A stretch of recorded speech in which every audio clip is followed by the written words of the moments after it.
The spellcaster archetype that needs the most desperate support of all, Charmer. Just because they need help isn't a reason for me to not make a deck. So anyways, the deck has one of each element, Heater, Wind, Area, and Asa. The effects of the Charmer don't matter as you need their smaller counterpart for them to work anyways, with each of their familiars, Inari, Ranyu, Gigabyte, and Nefarious, and their stronger versions. The pets all have the effect that they can special summon themselves if you control the spellcaster. They also have an additional effect like Inari recycles himself during the standby phase if he was destroyed during the last turn.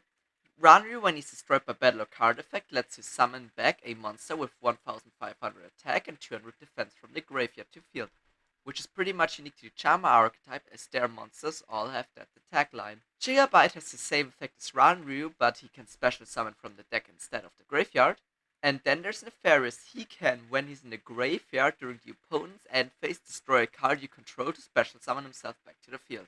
The stronger version summon himself from deck or hand by sending a spellcaster and the element needed from field to the graveyard. When they get to the field, they all have a unique effect, and when they leave the field, they all add their respective element trap to hand. Great Inari Fire lets you target one monster from the opponent and then they get burned by the base attack of the targeted monster. Rasenru lets you target a card from the opponent and puts it back in the opponent's hand. Gagigo Bite makes the opponent discard a random card from hand and then both player draw a card. And Nefarious Archfiend, who lets you summon back a level 4 or lower monster from the graveyard but with their effects negated. We run 2 spells. Spirit Charmers, which makes you discard for cost and then you take 2 cards with different names from the deck that are Charmer or Familiar Possessed Monster or Possessed Spell and Traps, and you set one on the field and you take the other one to the hand.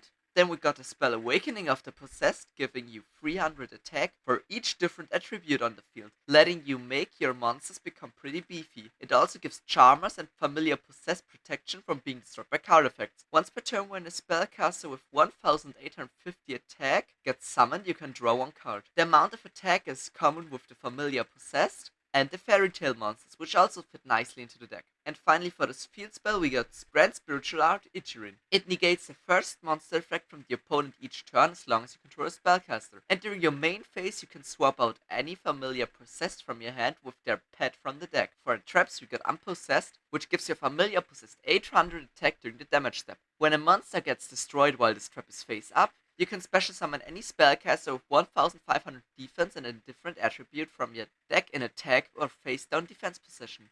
For the last Charmer card, we got Possessed Partnership. It lets you bring back a 1500 defense spellcaster from the graveyard, and if you have control 2 or more different attributes by then, you can destroy a face-up card from the field. You can also banish this card from the graveyard and then place a permanent possessed spell or trap on the field. We also run a small Magistus package of 13 cards. They are the backbone of the deck and hold it together, since the Charmer on their own are quite pathetic actually. We got Crowley, who is a special summon by sending a spellcaster monster from hand or field to the graveyard, who can turn into any attribute he wants. Endymion, who equips himself with Artemis from the extra deck, who searches you a Magistus monster from the deck. And then Endymion destroys her to draw a card, and then you put one card from your hand under the deck. The newest addition I added is Sodor, who can just like Endymion equipped from the extra deck, just that once he gets equipped, he can special summon a level 4 spellcaster monster from the graveyard or hand, with their effect negated though. And finally we got Leona. She lets you add a Magistus spell or trap from deck to hand. For the spells, we got Magistus Invocation, which is basically Polymerization, Magistus Velitra, which is Monster Reborn, and Triss Magistus, which lets you normal summon one additional spellcaster per turn, or you can send the card to the graveyard and special summon as many Magistus monsters from hand as you want. The extra deck has nothing too fancy. We play one of each Charmer. So we play Darkliner, Area Author, Win, and Heater. To summon them, you need one of their attribute and any other monster. They have a once per turn Monster Reborn effect for their attribute from the opponent's graveyard. If they get destroyed by card effect or through battle, you can add a monster from their type with 1500 defense from the deck, which you can use to fetch the normal familiar possessed. For the rest of the extra deck, we got Aiwas, who suspiciously looks like Relinquish, Artemis, who's just there for the search, Ninaruru, who's there because we got space, and when it's equipped to a monster, it can attack twice per turn.